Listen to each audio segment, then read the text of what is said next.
share some of those moments with us tonight. Please welcome Bill W. Bill.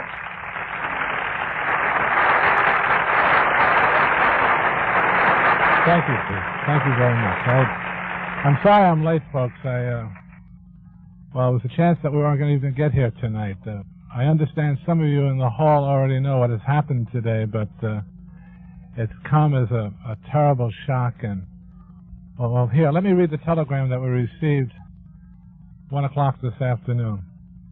Dear Uncle Bill, well, it's addressed to William G. Wilson, the Alcoholic Foundation, New York, New York. Dear Uncle Bill, Dad slipped away peacefully at noon today at the Akron Hospital. We'll call you later with the funeral arrangements. Our love to you and Aunt Lois. And it's signed Sue and Bob Jr. Dr. Bob, my partner, your friend, our friend, died today. As I said, I wasn't going to come, but Lois, my wife, said, what better place could you come to than a meeting of Bob's friends? I also got a call from Ed Dowling, Father Ed down in St. Louis, and he said, go. He said, go. It'll do you a lot of good. He said, just don't talk about yourself. Talk about Bob. Talk about the beginning. Tell our story. Don't just tell your story. He said, make it an Irish wake. And thinking about that, I decided that I would come, and I will share with you. So please, if I'm a little out of kilt here, just realize that I got some tragic news today.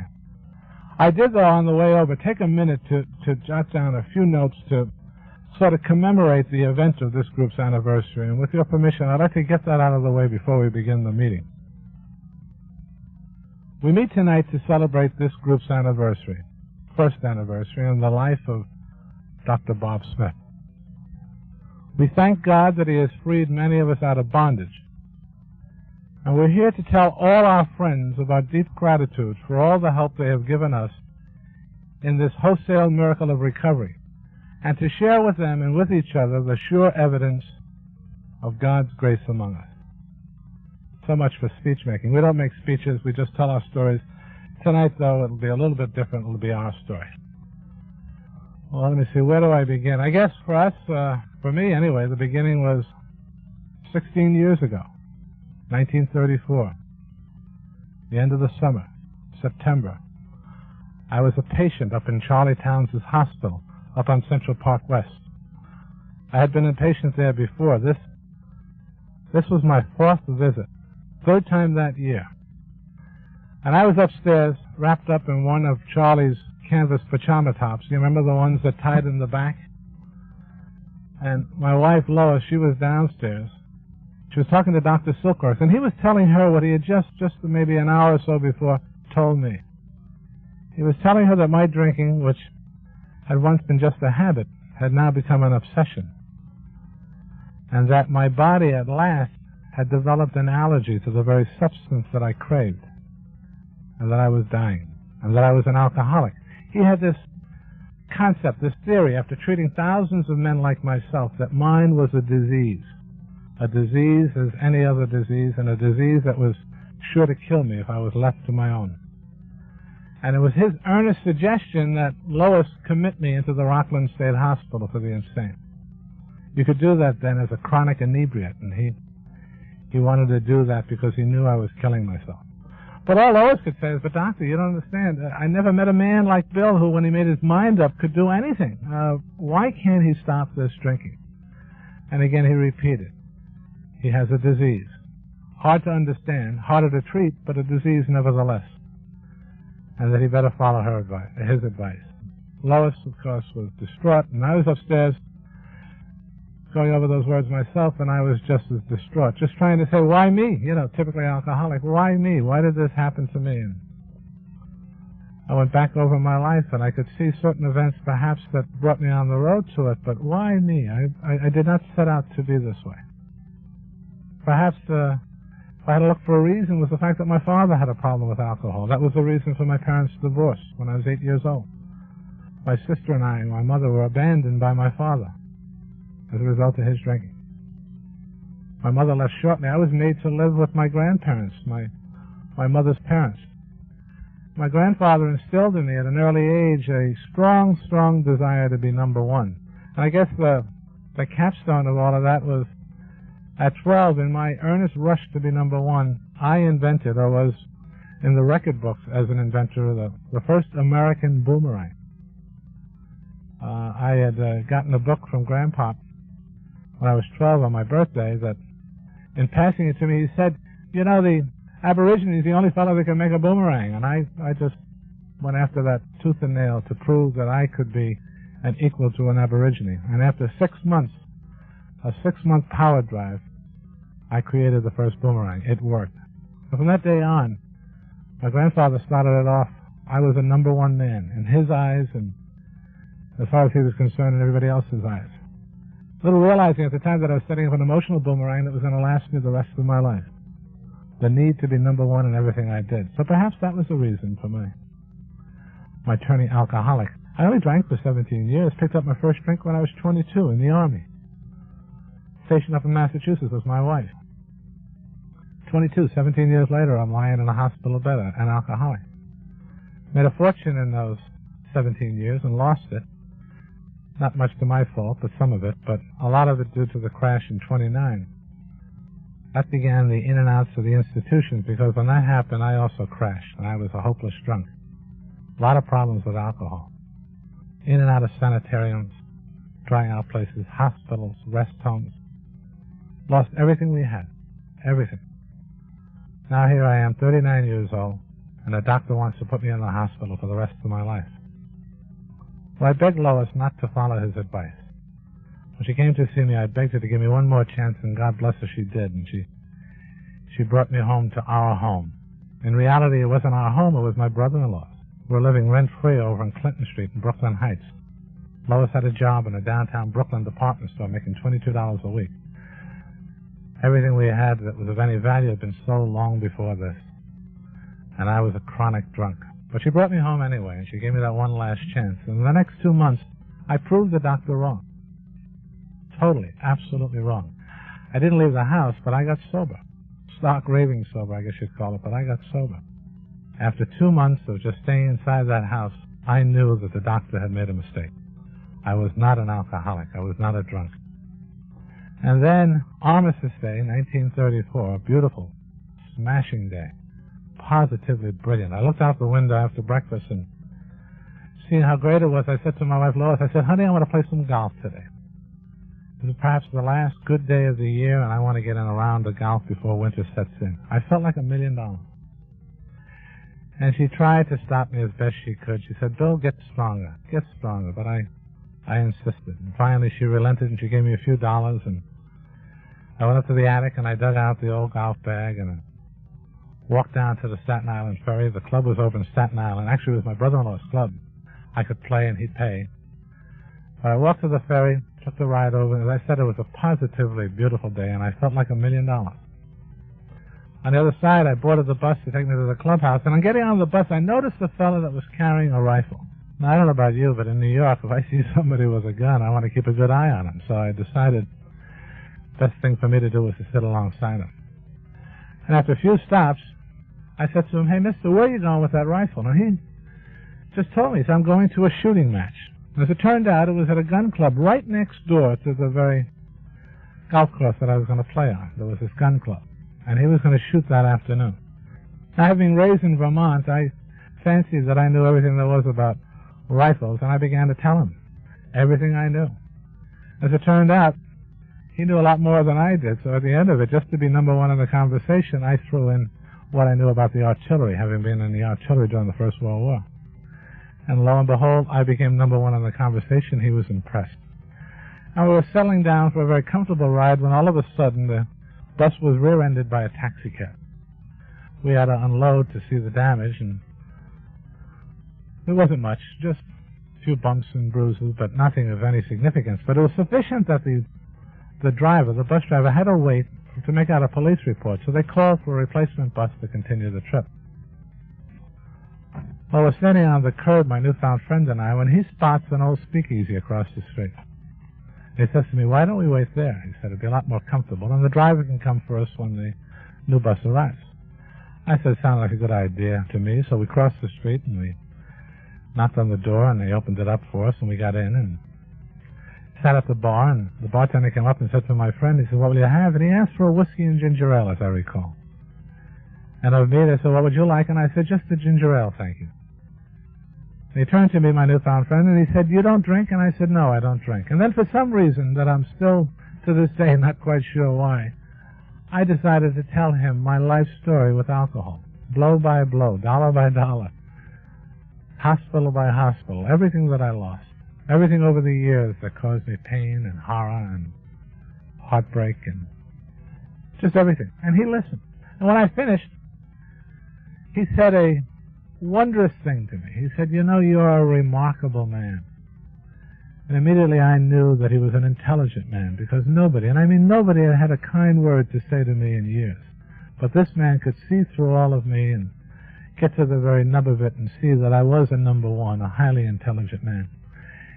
He said, as I recall, I have a number of friends that have had problems with alcohol, much like your own. He said, they're dead now, or they're in prison, or they're in hospitals, or they're in Skid Row. But you seem to have rebounded, to have recovered. And I think that's highly remarkable. The more he talked, the smarter he got in front of me. It was just, as I said, nobody, and I mean nobody, had had a kind word for me. Well, good things have to come to an end, and the driver finally came and told us about the new bus, and we boarded and continued our trip. After a mile or so, I didn't want to let this fellow loose. As I said, I needed this affirmation, so I said, why don't you join me for lunch at my club? It was my brother-in-law's, but as far as he was concerned, it was my club.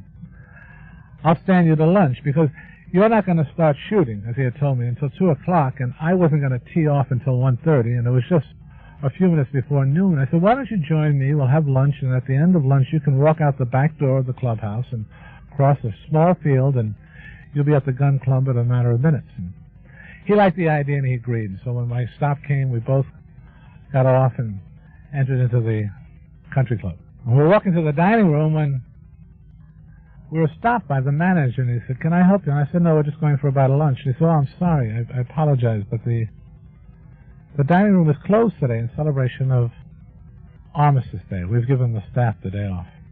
But you can, if you'd like, you can get a sandwich in the bar.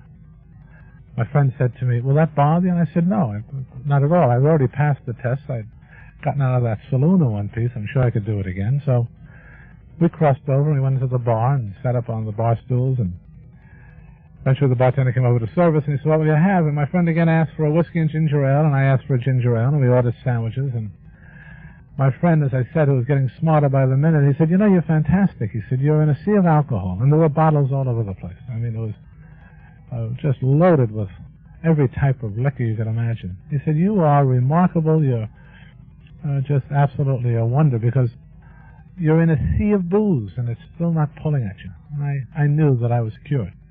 The doctor had made a mistake. I was so delighted. I couldn't wait to tell my wife.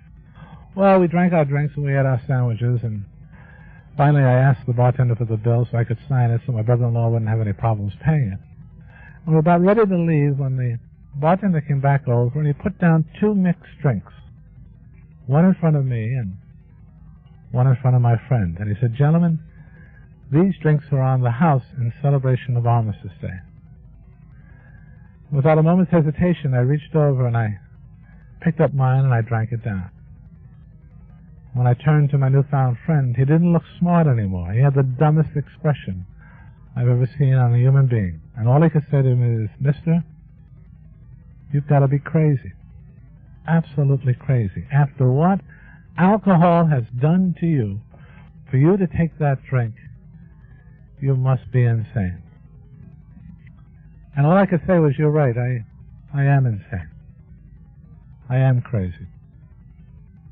That night, my wife found me in the areaway, the space between the outside door and the inside door of our home. I had fallen, apparently cut my head, and I was bleeding, passed out.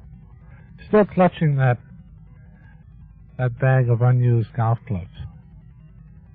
I didn't play golf that day.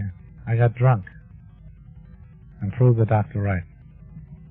The next morning, full of remorse and pain and self-pity, I knew what I was. I knew that I was an alcoholic, and I'd be one the rest of my life. And I guess when I died and they pulled the grass over my head, I'd be a dead alcoholic, and there was nothing I could do about it.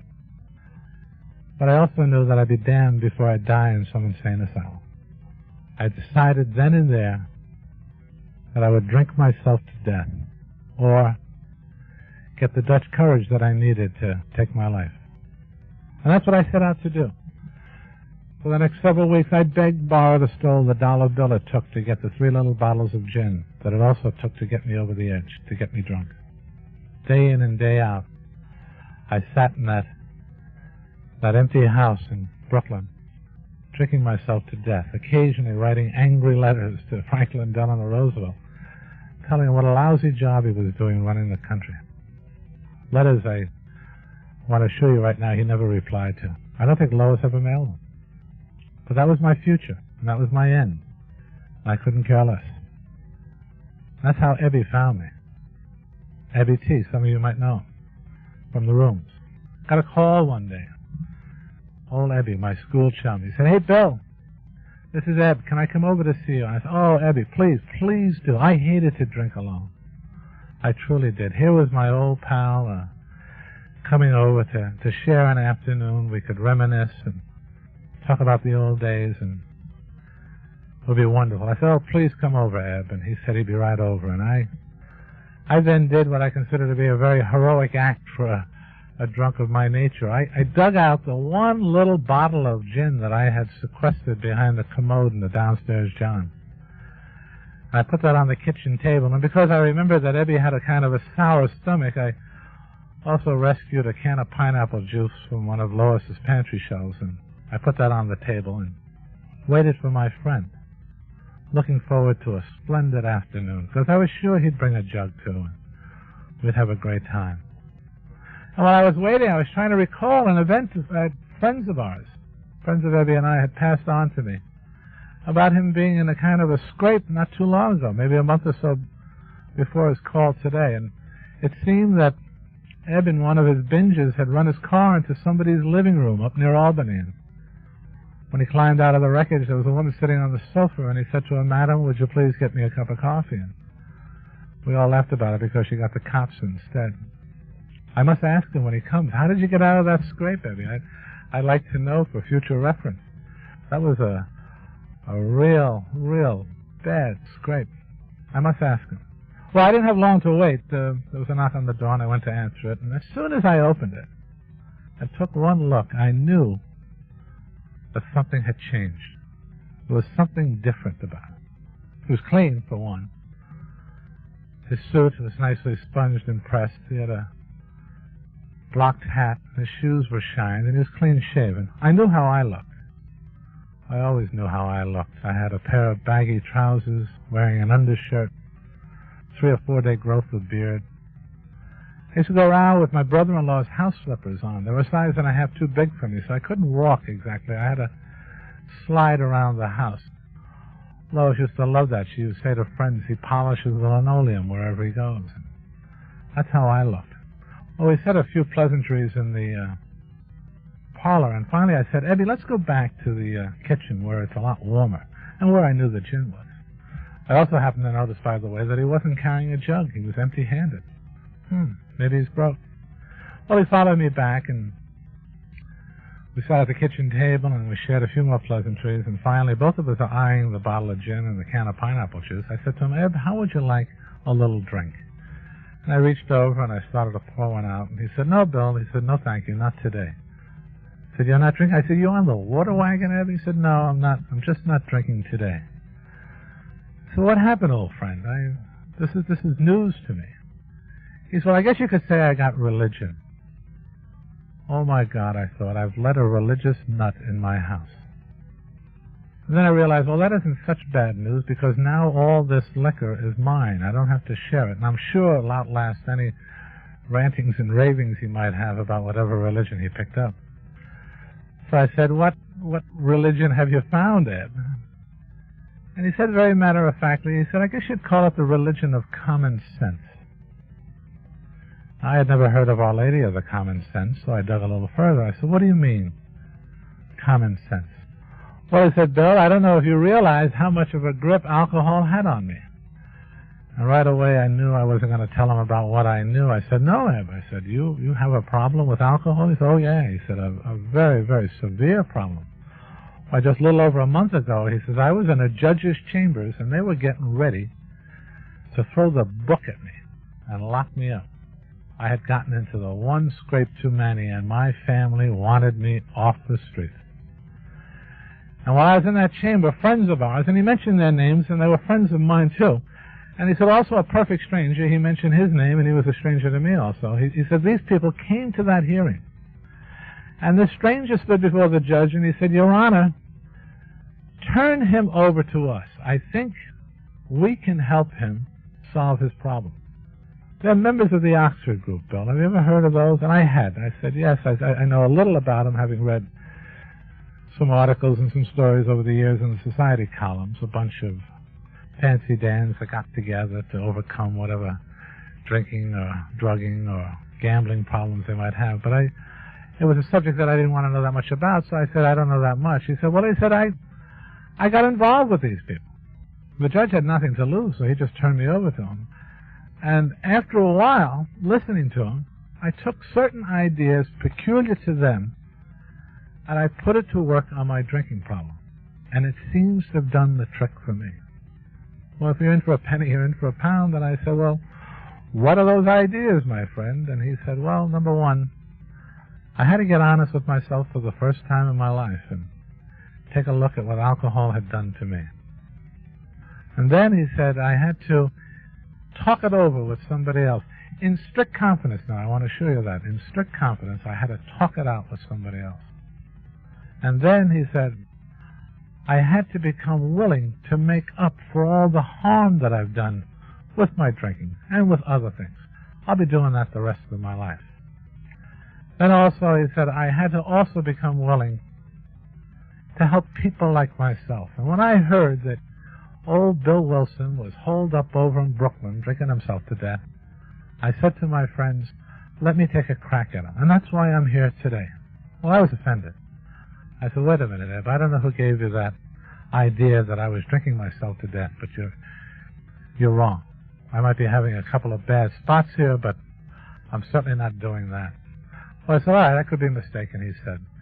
And I said, well, is that what you picked up, all the ideas? He said, no, there was one other. And he says, I know it's going to jar you, Bill, but I have to tell you this nevertheless.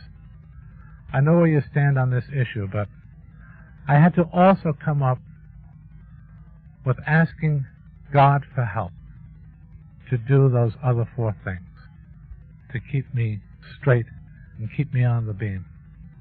I had to ask whatever God I could come up with for help. And I know that jars you. And he was right. And I said to him, thank you, but no thanks. And we got up, and I walked him through the door, and I saw him off. So much for a pleasant afternoon with my friend Eb. The idea of somebody coming into my house and talking about some personal arrangement with a God was just absolutely ridiculous. I'm an engineer by training, and I do allow for the natural order of things, and I can conceivably consider a supreme consciousness, but the idea of some personal deity that you can help overcome life's problems was absolutely ludicrous. So much for my friend Ebbie. I went back to drinking.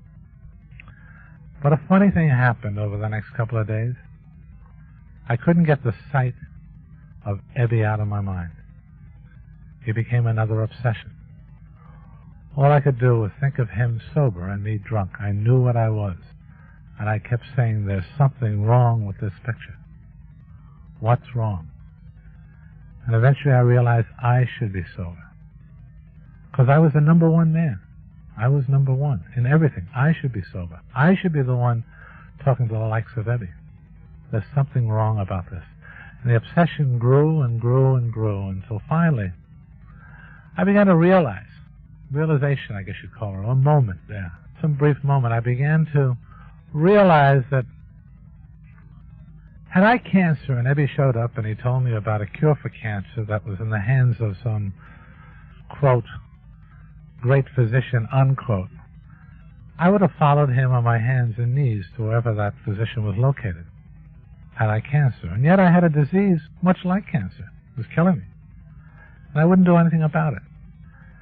The more I thought about it, the more I realized that I was definitely insane. That I had to check this out. I made a living as an investigator, as a security analyst. I could analyze this Oxford group. I could take a good, hard look at them and see perhaps if they could help me. I could do it on the QT. Nobody would have to know. Perhaps Lois, but nobody else. Maybe Ebby, if he saw me there. But I would go over to where they met, and I'd observe them. And if they had something for me, perhaps I'd take what I want and leave the rest behind. So I told Lois about my idea one evening, and she, God bless her, she helped me. The next day, we cleaned me up. And finally, that afternoon, with a few dollars that she gave me, I took the subway into Manhattan to check out the Oxford group. They used to meet over at Calvary Mission on 23rd Street. Some of you might remember the place. And I, coming up out of the subway, realized immediately that I had made a great mistake. I'd taken the subway over from Brooklyn. I went over to the west side of Manhattan instead of the east side where the mission was, which happens to be also the longest stretch in New York from the east to the west. And because it was early, I decided, well, it wasn't too bad. It wasn't a bad day. I'd walk over. I had plenty of time. I'd just walk over the few blocks and be there in plenty of time for the meeting. After a few blocks of walking, though, I found myself looking into the windows of some of the saloons that I passed by to see perhaps if there was somebody there I might know. There wasn't. I continued to walk until finally, in desperation, because I was getting closer to the mission, I crossed the street to one of my favorite watering holes. I looked in that window, and there was nobody there that I knew, so I decided perhaps I was missing something. I'd step inside to take a really good look. I stepped inside, and I looked around, and again, there was nobody there I knew, so I thought, why don't you wait? Perhaps somebody's going to show up. And I waited. I don't know about you, but if you're going to wait in a saloon, you should have a drink, because otherwise you'll look conspicuous. So I asked for a beer. I drank it, and then I asked for another beer. Another beer and a shot to go with it. And before you know it, I forgot any plans I had for an evening that hadn't even begun yet. I went into my usual blackout. So much for meeting God in Manhattan. But, as also was my custom, in a little while I came out of the blackout, and I found myself talking to a man with a very heavy accent. As I determined after a minute, he was a fisherman from a Finnish sailboat. A fishing boat, I'm sorry. He was a sailmaker. And I realized that he was a fisherman, but I was in town to talk to fishers of men. This was a mistake. I said to him, Mister, come with me. We're going to meet God. And because I had a few dollars in my pocket, he came with me. We could drink later. When we got down to the mission, the services had already begun. Tex Francisco was at the door, and he barred us from coming in because we were too obviously drunk. And push was coming to shove, and I was getting ready to get my usual beating when Ebby showed up. And he sized up the situation. He said to Tex, I'll sponsor them in. I'll sit on them. If they act up, I'll scoop them and get them out of there. And I got into the mission. For those, again, that recall the joint, the smell was overwhelming. These lads have been living in their clothes for years. Their body waste, an integral part of their body. Urine-soaked trousers. The smell of alcohol was pervasive. The boiling pot of coffee up front with a big, big pot of beans. I can still recall it today. It was overwhelming. Me and my Brooks Brothers suit. Well, I sat amongst them, and Ebby got us a plate of beans and a mug of coffee, and I drank. And I don't know if it was the beans or the coffee or the alcohol, but I eventually began to mellow out. And I began to realize that these weren't a bad bunch of boys. They were just a little further down in their luck than I was. As I mellowed out, apparently I went into another one of those blackouts, because what happened after that was retold to me by Ebby the next morning.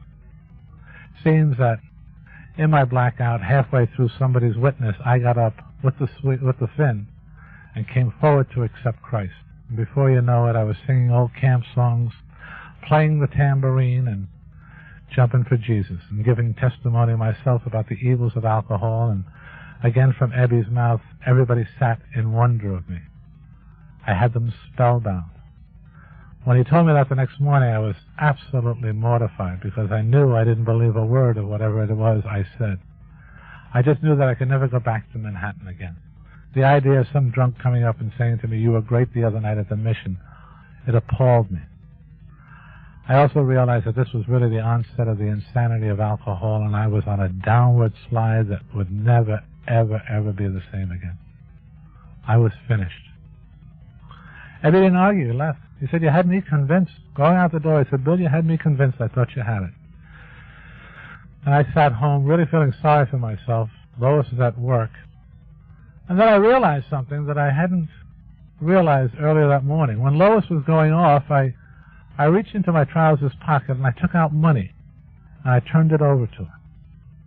I realized that I had never done that in years.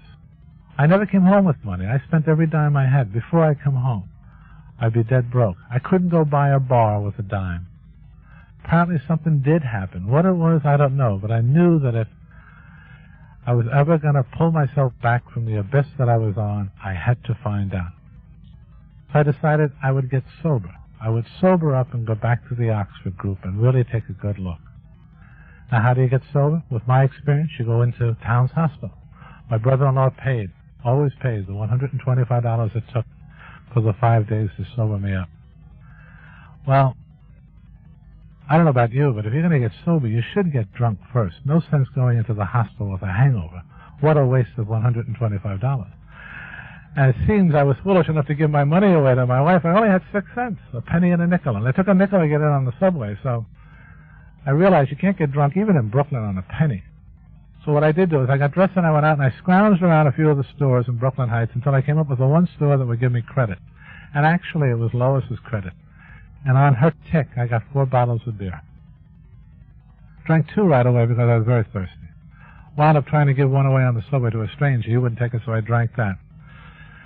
And then wound up finally walking into Towns's hospital, waving the 1 bottle of beer over my head that I had left, spotted Dr. Silkworth and in a drunken state said to him, "Doc, I found the cure." And he took one look at me, took one look at the bottle, and he said, "I see you have, my boy. You know where your bed is. Go upstairs and get into it." And I knew where my bed was. And I went upstairs, undressed, finished the bottle of beer, and went to bed. 3 days later, free of sedatives, free of alcohol, I lay in that bed full of remorse now. Self-pity, anger, rage, and total, absolute humiliation. I realized that I had just done another terrible thing. I had no intention of checking out the Oxford group, drunk or sober. No intention.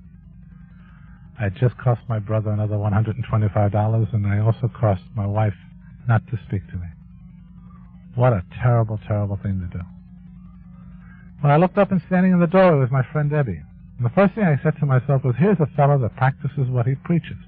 I heard the staff mention how cold it was when they were coming in on shift, and here was my friend come out in that cold to see me. And all I could say was, here's a fellow that really works his program. And all he said to me is, "Gee, Bill, I'm sorry to see you in here again. I really thought you had it the other day, but I guess I was mistaken. If you ever need any help, please don't hesitate to give me a call." And he turned to go, and I said, "Wait a minute, Debbie. What was that little neat formula you had that you got from the Oxford people that got you sober?" He said, "Simple." He said, "You get honest, you talk it over with somebody else, you make up for the harm you've done, help other people, and you ask God for help, whatever God you come up with, to do those 4 things." And he mentioned the G-O-D word again, and I said, "Thanks, but no thanks." I still gagged at the idea of a personal God. What a joke. What a waste. And I lay in that bed, and the evening wore on, and it got darker and darker in that room until finally, in almost total darkness, in that bed of pain, I sank into one of the worst depressions of my life. And I was no stranger to depression, but this was one of the worst. I kept going down and down and down until finally it felt that I was at the bottom of a pit, a deep, dark pit. And then, for one brief moment, again one of those moments that Pete mentioned when he introduced me, for one brief moment, my proud obstinacy left me, and I found myself crying out, more in anger, I think, than in pain. If there is a God, let him show himself to me right now. I will do anything. Anything. Let him show himself to me.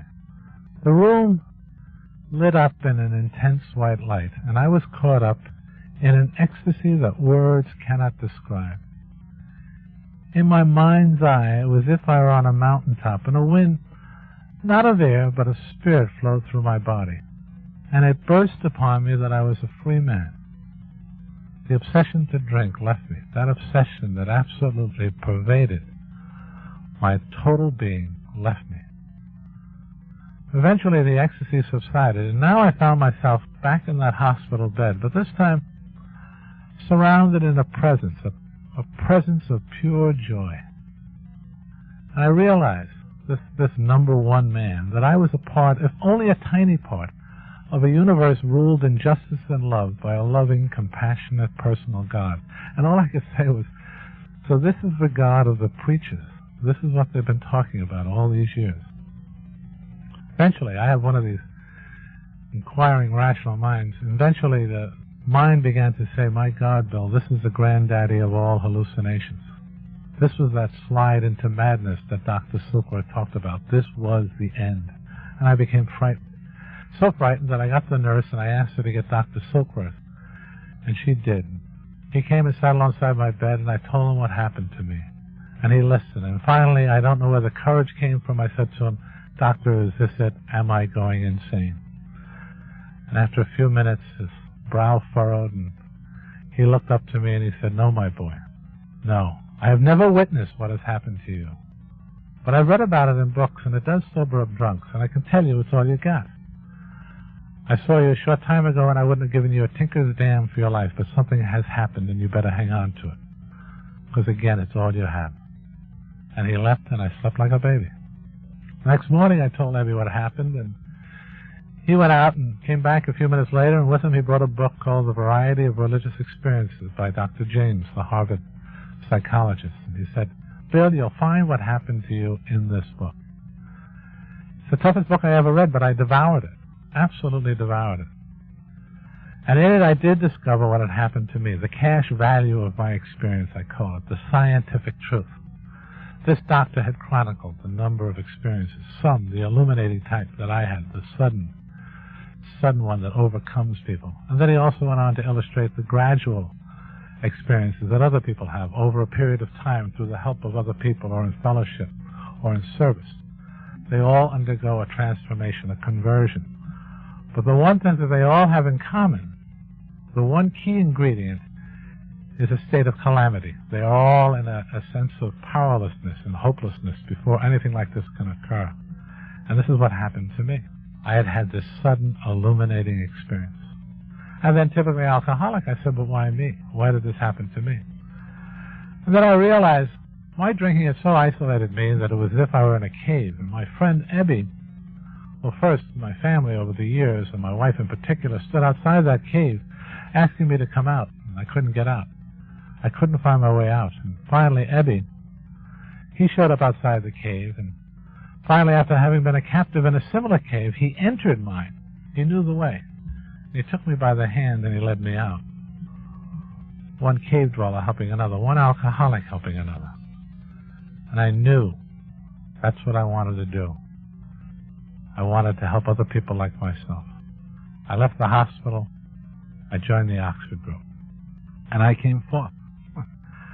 And the next 6 months, I talked to thousands of drunks. And nobody, I mean nobody, listened to what I had to say. I couldn't sober up a soul. Because I was convinced if anybody had to undergo experience like mine, they had to be on top of a mountain, have this bright light, and the wind, not of air, go through their body. They ran away from me, all convinced that what had happened to me was nothing more than a hallucination. Some of them used to jokingly say, Bill, tell us what you were drinking that day so we can avoid it. That was my total experience. Finally, in desperation, I went back to see Dr. Silkworth, and he told me, after I asked him the advice, he said, Bill, I first said to him, I'm sorry, why can't I help people, Doc? I said, my friend can help me, Ebby can help me, and I can't help others. Why can't I do that? And he said, Bill, I'm going to give you some advice. You can take it or leave it.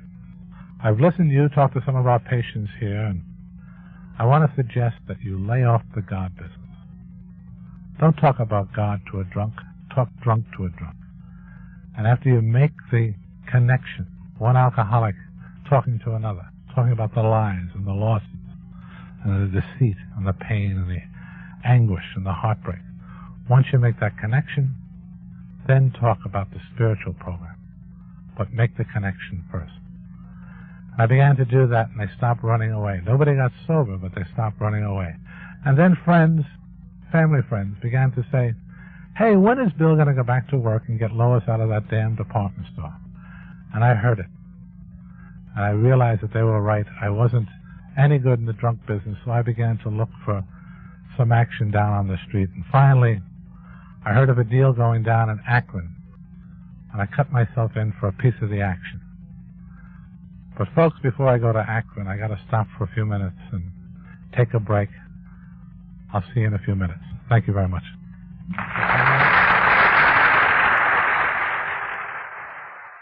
Thanks for coming back. I'm glad to see nobody ran off. Before I begin, though, I wanted to mention something. I always try and take this opportunity, especially after my introduction. Pete mentioned the topic of anonymity, and it's such a personal issue, but I do like to make note of one important aspect of anonymity. It is the spiritual foundation of our program, but please, never, if you can, allow it to come between you and your ability to help another human being. Don't be too anonymous. Don't be as anonymous as a friend of mine up in my home group. He's so anonymous his sponsor doesn't know he's in the program. Don't get that anonymous. Akron in 1935 was a city divided into itself. It's the headquarters of three of the largest tire companies in the world, Goodyear, Goodrich, and Firestone. It was our intention, myself and some investors, to take over a small little machine company that was supplying all three. It was a real plum if we could get it. Now, our intent was to do it by proxy. And to do that, you had to get some inside information. But as I said, the town was so divided with these three major companies that nobody, and I mean nobody, spoke to each other. If you worked for Goodyear, you didn't have any Firestone or Goodrich friends, and vice versa. And here we were, a bunch of New Yorkers coming into town to take over one of their pet companies. So nobody cooperated with us. We couldn't get an inside track to work on. That's what you need if you're going to win a proxy battle. And then another group, a rival group, came in from Chicago, and as they were Midwesterners, they had I guess you'd say, the inside track, and they wound up winning the proxy battle. We lost. And my investors decided to go back to New York and call it quits. They had something to go back, though, and I didn't. This was my chance, if this had been successful, to really turn my life around. I was to be made president of that company, and with a handsome salary, sufficient to get me out of debt and get Lois out of that damn department store. But here we were, we had failed.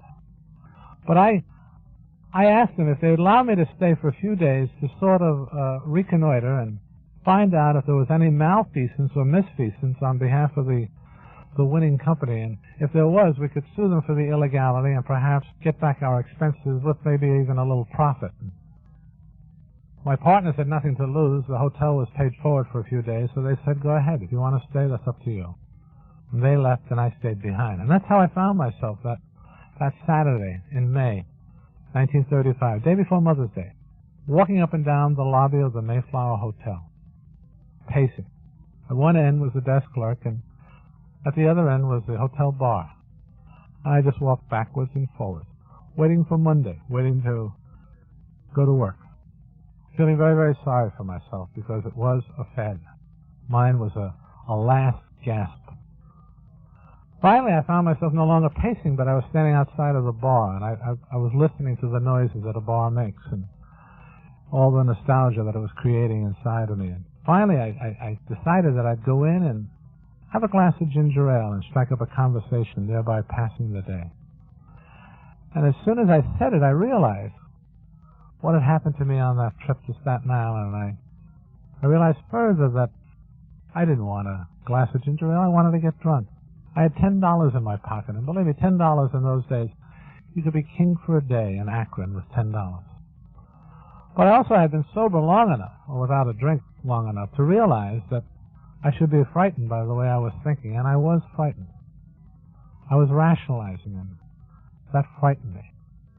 And then I thought, well, what's been keeping me sober? Why am I sober if I can still think this way? I further realized that It was working with drunks, working with other men like myself that kept me from drinking. That's what had worked. Even though they didn't get sober, I stayed sober.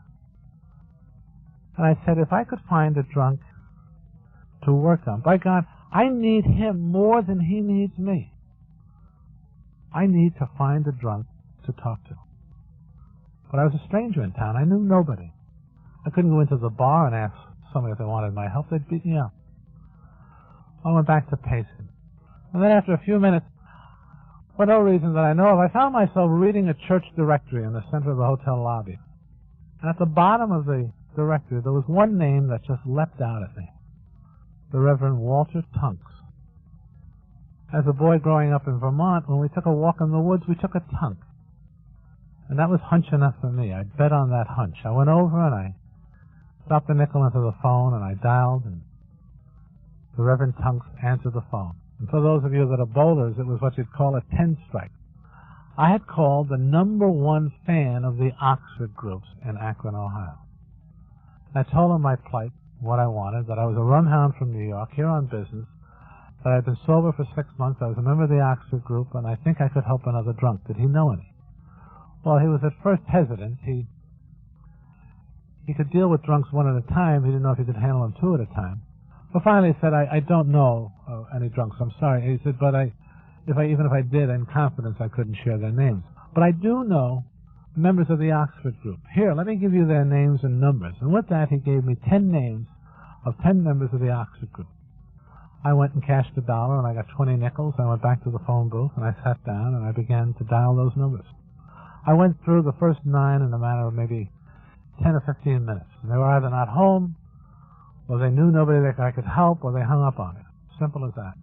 Finally, I was down to my last name, and I took a deep breath, and I dropped the nickel in, and I caught a man who was busy packing his bags, leaving town for the weekend. He was already late.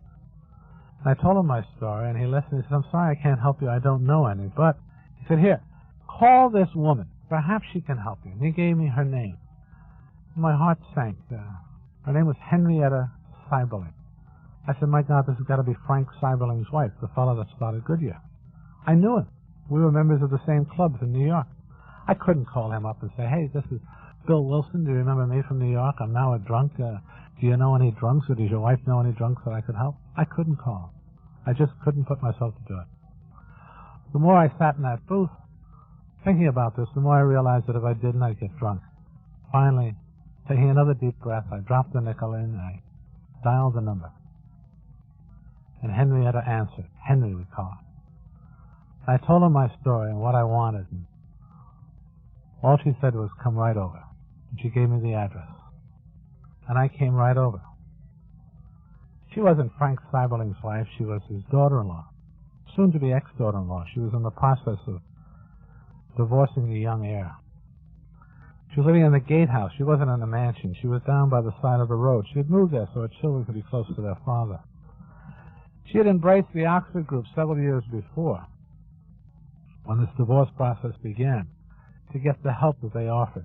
You see, the Oxford group was not a religion. It was a non-denominational fundamental movement that sort of tried to practice a kind of Christianity they felt belonged shortly after the death of Christ, in the years right after the death of Christ, when there was no hierarchy and there were no rules or regulations. It was just people helping people through all types of crises and helping with their faith. That's more or less what the Oxford group was. They met together, they shared, they had gatherings. We called them house parties or drawing room conversations. And people just prayed and meditated together and helped each other through difficult spots. And that's what Henry had joined it a couple of years before when she got into the divorce process. And they had helped her a great deal, and she was very active in the movement. And only 2 weeks before my visit to Akron, and before my call to her, at one of their sharings, a doctor, a well-known surgeon in Akron, told his group that he had a drinking problem. It was his deepest, darkest secret, and he shared it with the group. Yet everybody in town knew it. Everybody in town knew that Dr. Bob Smith had a problem with alcohol. But to him it was a deep, very, very deep, dark secret. Bob used to tell this of himself. There was a joke in the medical societies that You see, he was a rectal surgeon, a proctologist. They had an inside story about him that you bet your ass when you went to Bob Smith, because you never knew if he was going to be drunk or sober. And yet, when he shared this, he was sharing his soul. Well, Henry, because she was especially fond of Bob and of his wife, she took to praying for him. He became very, very active in her prayers. She asked God to help him. And then, out of the blue, she gets a call from me saying that I can help drunks, and all she could say was, "This is manna from heaven, come right over." And I came over, and she interviewed me. She interviewed me to find out if I wasn't indeed a drunk. Now, I've had interviews in my life where I had to prove I wasn't a drunk, and here I was trying to prove to a total stranger that I did indeed have a problem with alcohol. And when she was convinced, she went over to the phone and she called Ann Smith and said, "Ann, I've got a fella here from New York that can help drunks. Bring Bob over." And Ann hemmed and hawed for a few minutes and came up with a couple of lame excuses about why they couldn't come over, but Henry would hear none of it. She finally wore her down until Ann had to tell the truth. She said, "Henry, we can't come over." Bob came home this afternoon with a potted plant for me for Mother's Day and put it on the kitchen table. And now, as he's more potted than the plant, he's under the table. I couldn't wake him up if his life depended on it. Well, Henry wasn't going to be put off with that. She said to her, "Listen, Ann, I'll tell you what I'll do. I'll get this fellow to come back tomorrow. You bring Bob over for dinner tomorrow at 5 o'clock, and we'll get these two fellows together." And she asked me if I could come over, and I said, "Certainly." I had no place to go until Monday morning. So I went back to the hotel, passed a peaceful night. The next day I walked around town for a while, and then eventually walked out to that lovely little gatehouse on Portage Road to meet my friend Bob Smith. First look I got at him, he was a mess, absolute mess, coming off a drunk. I guess I said the right thing. I said, "I bet you could use a drink." That sort of softened him up a little bit. I guess he said, "Here's a guy that knows what he's talking about." We went immediately into the dining room to begin supper, but Bob was shaking so badly at the table, the food scattering all over the place, that I took sympathy for him, and I said, "Come on, we can eat later. Let's go in and have a chat." And I could see he was grateful. He knew what he looked like, and he knew how he was acting. So we got up and we went into a little study, or a library, if you want to call it that, little tiny room that Henry kept, and Bob and I sat down to talk. Now, on the way over, he said to Annie, his wife, he said, "I'll give this bum 15 minutes, and then you come in and announce that there's been a train wreck or a plane wreck, but get me out of there." He would do anything she wanted him to do when he was coming off a drunk, but he did have limitations, and there wasn't anybody from New York could sober him up. Well, before we began, thank God, I recall what Dr. Silkworth had said, and I began to practice that advice. But I started off by saying to him, "Doc," I said, "I need your help." He was taken aback a minute. He said, "What do you mean, need your help? I thought you were going to help me." And I said, "No, I truly need your help. If I don't talk to you, I'll get drunk." And following Silky's advice, I told Bob my story, blow by blow. And he listened and shook his head, nodded, and every once in a while he'd say something himself. And I talked about the disease of alcoholism to a man who was in medicine for over 30 years. And he listened to every word I said because it was all news to him. And that 15 minutes lasted for 5 hours. And when it was over, we went outside, and returning to the ladies, he put his arm around my shoulder and he said to his wife, Ann, he said, "Honey, can we bring him home with us? I think he can help me." And she said, "Sure." A few days later, when my bill had run out at the hotel, I moved into Ardmore Avenue with Ann and Bob Smith and their children, Sue and Bob Jr. I was given young Bob's bed. He was put on a cot. I was made Uncle Bill to the children right away. And the love and the joy and the beauty and the grace and the wonder that came out of that hallowed home I will never find equaled again on the face of the earth. Every morning the three of us, Ann, Bob, and I, would go up to a little sewing room that she kept upstairs, and we'd sit after breakfast and say our prayers and read from the good book and meditate and share for for an hour. They always ended with Annie saying, "Faith without works is dead." And I'd go off to work to find out if there was anything done illegal to us, which there never was. And Bob would go off to whatever practice he had left, and Ann would stay home, keeping house and watching the children. And then in the evening we'd come back, have dinner, and then Bob and I would go to an Oxford group meeting, or if there were none, we'd go for a walk, and we'd talk and we'd share, and we'd talk about this, the significance of one alcoholic helping another. And perhaps there was great merit to this, and that perhaps we could set up a kind of a chain reaction, helping other people.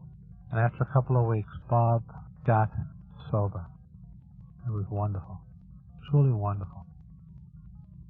Then one morning at breakfast, he announced to Ann and I that he was going to attend the AMA convention in Atlantic City. He hadn't missed one in 30 years, and he wasn't going to miss one now that he was sober. And Annie begged him, "Please don't go. You know what those things turn out to be." And he said, "No, honey, I've got to go. I've got to prove that this works. This fella," pointing to me, "he can't stay in Akron forever. He's got to go back and get a job." And he was right. The deal was dead. I had to go home and look for work. He said, "I've got to go test this out, and if it works, then he can leave." And I agreed finally. That was a good idea. Let's see if he could fly. And Bob left for Atlantic City, and as he told the story, he began drinking as the train pulled out of the station. We found him 5 days later. One of his ex-nurses and her husband had found him in a bar in downtown Akron and brought him home to their house in a suburb north of the city. And they tried to get him sober, but he only got worse, so finally in desperation they called us to get him and bring him home. I was heartbroken. On the ride over, I was just sick at heart. Annie, though, said, "Bill, could you stay and help me get him well again, because he has an operation to perform in a few days, and if he fails to do that, we will lose the operating theater, and if we lose that theater, we're going to lose the hospital, and it's the only one left in town that'll allow him to practice. If he loses that, we have to go bankrupt." That's how bad they were. That's how broke they were. And for her sake, I agreed to do it. And we brought him home, and he was a mess. And after gallons of coffee, and I used to have a hangover cure. I even tried to get it patented once. Cold sliced tomatoes, sauerkraut juice, and Karo syrup. We shoveled that down his throat, and whatever stayed down, I guess, got him sober. And walked him up and down Ardmore Avenue in front of the house. And after a few days, Bob got well. Well enough, anyway, to go in and do the operation. I drove him in. Driving in, he was shaking so badly, I stopped and got him a bottle of beer. I said, "Here, take this to steady your nerves." And he drank it down. He was grateful. We got to the hospital, and he got out, and he was walking up the steps when all of a sudden he stopped, and he returned to the car, and he leaned down, looked in the window, and he said to me, "I'm going to go through with this." I said, "Go through with it? What do you think I've been around here for?" I mean, I was sick of him. I really was. I'd go through with it. Go ahead. Get it over with. And he left, and I drove home to wait for him to call for me to come and get him. That was 7 o'clock in the morning. 10 o'clock came, and there was no Bob. 12 o'clock, no Bob. 2 o'clock, no Bob. I made arrangements to get a train that evening to go back to New York. He was drunk. Forget about it. Ann was broken-hearted. 5 o'clock, we heard a cab pull into the driveway. Ann went over and peered through the curtains, and she said, "It's him." I said, "How does he look?" And she said, I can't tell. Finally, he walked in the door, and he put his bag down, and there's that pregnant moment, that pause. You spouses of us, you know the regiment. You know what it's like. There was that pause when nobody can say a word, and then finally Annie said, Honey, where have you been? We've been worried sick." Where had he been? He'd been all over the city of Akron, to everybody and to anybody that he had ever harmed or to whom he owed money to. He made amends to each and every one of them, telling them all that he was an alcoholic. And that's what he meant when he said he was going through with this. He was beginning to practice one of those steps that we had taken from the Oxford group. And that was the 10th of June in 1935, and he never drank again. And I didn't go home to New York that night. I stayed. I was so happy. The next morning he said to me, you know, Willie, you and I are not going to stay sober talking to each other. We needs must find another drunk to help. Are you game? Can you stay a little while longer? And I said, sure. I was so thrilled. He went over to the phone, he picked it up, and he called the Akron hospital. He said, hey, I have a fellow here from New York that's got a cure for drinking. Is there anybody down there we can talk to? And the smile-like nurse said, what about you, Doc? Well, he has. He said, are you sober? He said, yes. Well, that's good enough for me. She said, we have a fellow right now, young Southern boy, lawyer, used to be part of the city council.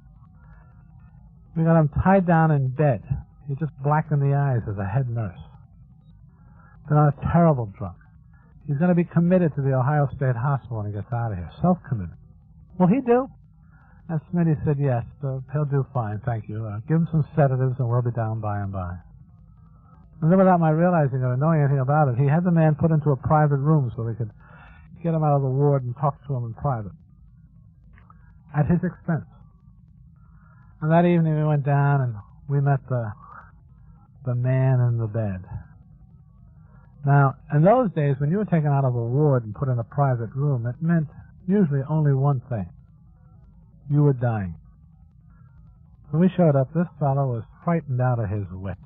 I mean, the sweat was pouring off his body. He was tied into the bed. I mean, if he could sunk through the mattress, he would have. His eyes were bulging out of his head. And when we stepped in the door, as far as he was concerned, we were two undertakers come to measure the body. He was that frightened. It took us a minute or so to reassure him that we weren't what he thought we were.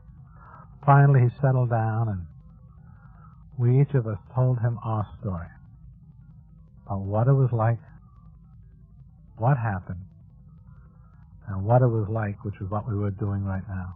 And he listened, the eyes going one to the other, one to the other, his arms outstretched, tied to each side of the bed, looking up at us. And you could see the peace of God settling over him as he began to realize that indeed he wasn't dying.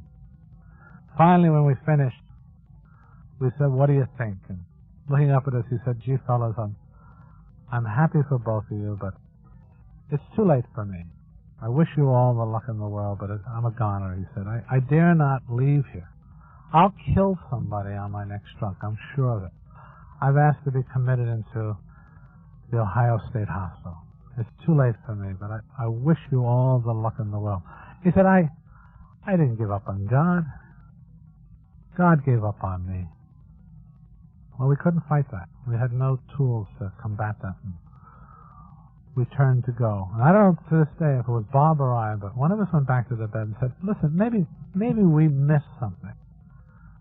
Could we come back and talk to you again, perhaps, to spend a few more minutes? Maybe we could cover some other points. He said, oh, please do. Please come back. If it helps you, absolutely, come back. He said, you know how lonely this drying out gets. They don't come near us from one minute of the day to the next, he said. They hate us. They hate the sight of us. They hate the sound of us. They hate the smell of us. Oh, please come back. Please, I'd like it if you would.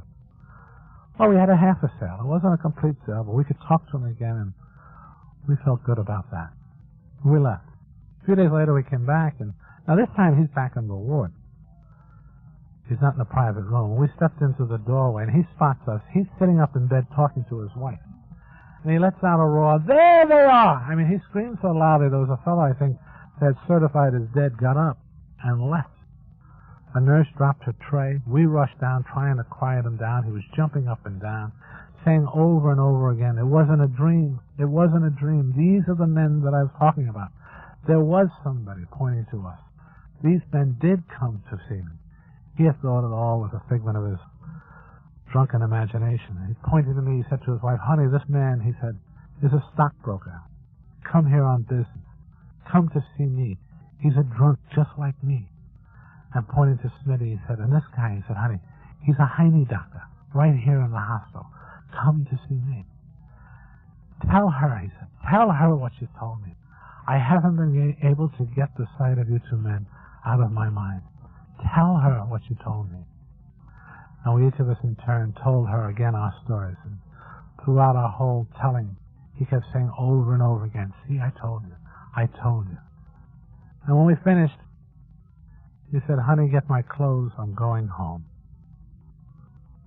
And his name was Bill D., a.k.a. number 3. When we had our first group, we were 3. That still meets today. Still meets in Akron. We had something. And what made it most important is we had somebody that wasn't a member of the Oxford group. He was a stranger to it, and yet he understood what it is we were talking about. It was a wonderful time to be alive. 2 years later, there was 40 of us. Most of them in Akron and some with me in New York. 40 men, sober, 6 months or more. When we listed their names one night at the kitchen table back in Akron, I was there on business, Bob said, you know, the rate we're going, we'll have 1,000 by the year 2000. We must organize. We must get this spread around a lot better. And for that, we need money.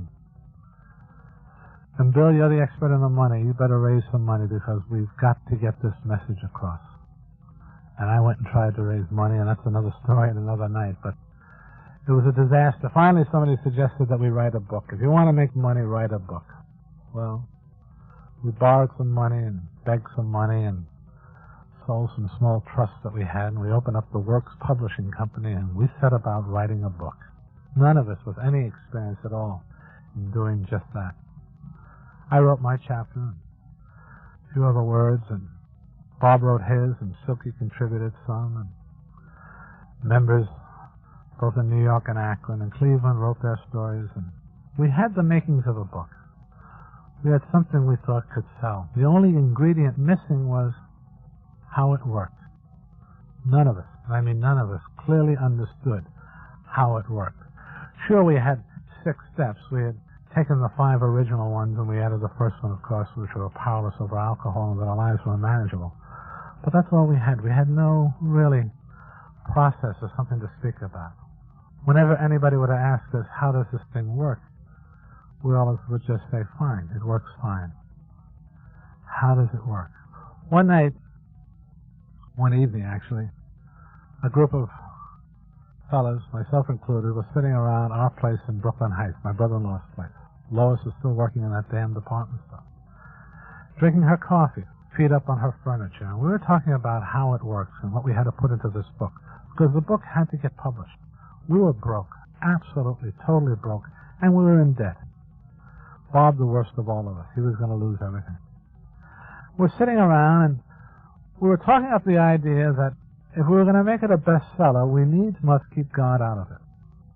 This was 39 now, and this is the year that the World's Fair opened up, and it was the world of tomorrow, and science was selling. Anything on science was selling. So we'd make it a scientific book. We wouldn't make it a religious book or a spiritual book. We'd downplay that and talk about science. And I was in agreement. I mean, I wanted to get something to sell because we needed the money. And Lois came home from work, and while she was in making another pot of coffee, she overheard this conversation. And then all of a sudden, there was a loud crash in the kitchen, and she came out, and she was so angry, she threw everybody out of the house. Everybody. With the exception of me. I lived there. And finally she came over to me, and in her anger, she pointed her finger up into my nose, and she said, "Mister, you're going to get drunk." She was quivering. "You're going to get drunk." I said, "What makes you say that?" But because you forgot who got you sober. With that, she left, went upstairs. I'd never seen her that angry before, so I wasn't going to follow her. I just let her cool off, and I stayed downstairs. And we used to have a little room underneath the staircase that I like to go in and do my meditating. And I went in and I lay down on a cot there, and I began to think about what she had said. Forgot who got me sober. And I began to think back in all the moments in my life when there was something that was outside of myself that gave me direction and help. I began to think of all the truths that we had learned from the Oxford group, and all the things that Bob had shared with me over the 4 years. And finally, I reached up and I took down the clipboard that I kept over the bed, and I began to write. And when I finished, I had taken those 6 ideas that we had, and I cut them up into smaller pieces until finally I had 12 steps. And in the second step, I identified God, and in the third step, I called him by name. And I stopped at number 12 for for only one reason. There had been 12 apostles, so I figured if that was good enough for him, it would be good enough for us. And I got up and I came out of the room, and as it happened, a couple of fellows had come back to the house and were finishing up Lois's coffee, sitting up in the parlor, and I sat down with them. And now I knew that the book had to be published, and this had to go into it. We had to get it done. So I was not going to book an argument. Although we operated from group conscience, I knew that this had to be done this way. So I told them that this is what we were going to go forward with. And I read them the 12 steps, and they listened, and they said, "No argument, Bill. No argument." And then one lad said, "Would you mind, though, if you would add that whenever you use the word God, would you also say, 'as we understood him'?" And I said, "Okay." And we had 12 steps, and we had a book. The only thing missing was the title. I, in all modesty, suggested the Bill Wilson movement, but that got shot down right away. Somebody else had suggested The Way Out, and I liked that. That had a neat ring to it. But we had a friend going down to Washington on a business trip, and he checked in with the patent office, and it turns out that there were already 12 titles, The Way Out, and we didn't want to be number 13. So we went back to the drawing board. Now, there were 100 men sober then in 1939, so somebody suggested, let's call it 100 Men. And that had another nice ring to it, and I thought that'd be great. And wouldn't you know it, the first woman showed up. We couldn't say 100 men plus a woman because people would say, what happened to women? So we went back to the drawing boards. And one night at a meeting, they brought a fellow in from Bellevue, and just almost out of his mind, and he was babbling throughout the whole meeting. Anonymous alcoholics, anonymous alcoholics. Finally, I had to pick him up and bring him back to the hospital, where he eventually died. And I liked the ring of that, and so did some other people. But then, when we were going to call the book Anonymous Alcoholics, somebody said, no, put the alcoholic first. Put him first. So we named the book Alcoholics Anonymous, which became the name of our society. And we printed 5,000 copies. Sold 102. The girl bought 2. Couldn't give them away, but again, that's another night and another story. And please invite me back if you want to hear about it. It's a lot of laughs. But today now we're 100,000. I don't know how many hundreds of thousands of these books we have sold. But we began to grow. Thank God. Now this book, it's merely a suggestion. We don't have all the answers. Believe me, we don't. Just see to it, when you say your prayers in the morning, ask God, what can I do for the guy or the gal that is still suffering? And the answers will come if your own house is in order. But trust me, you can't give away what you don't have. See to it that your relationship with him is right. Turn yourself over to his care. Admit your faults to another. Clear away all the damage you've done in your life. And be active. Help other people and have a full, wholesome, beautiful life. AA is an utter simplicity encased in a mystery that nobody understands perfectly, least of all I. Nobody understands it. Our strength comes from our weakness, the fact that we know what we are. We know our weakness. That's where we gain our strength. We need to achieve some form of humility before we're going to have any kind of a resurrection. And pain, nobody likes the word, but pain is not only the price we have to pay, it's the touchstone of any spiritual rebirth. This group is celebrating its first anniversary. I really mean this. Be grateful for that. And be grateful for the experience that it's brought about. But don't depend upon it for 1 minute for the needs of today.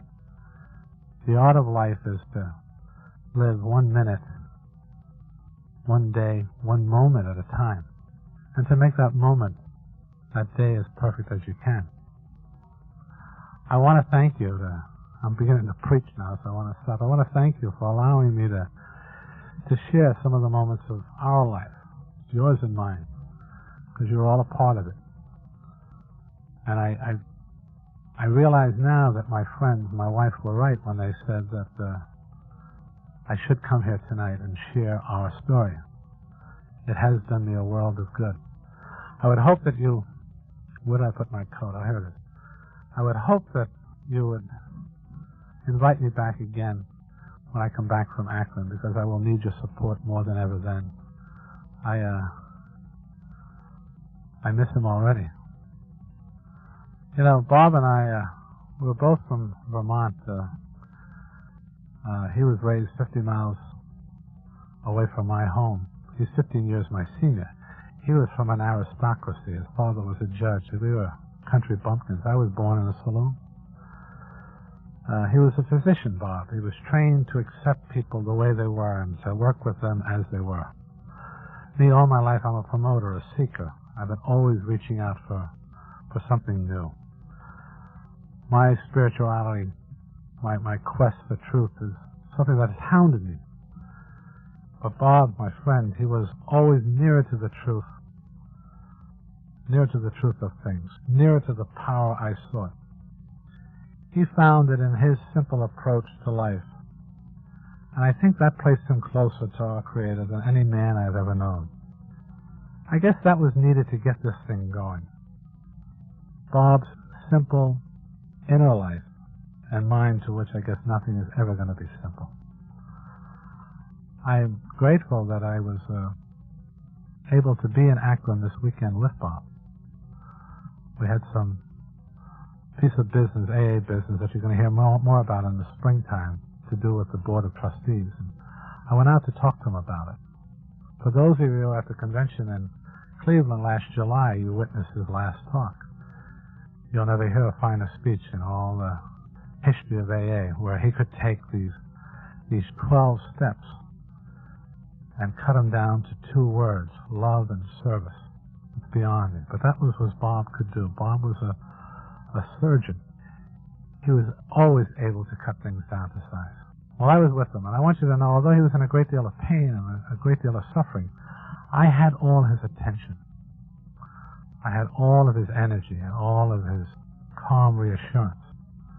People have said to me over the years, you know, Bill, you're the heart of AA.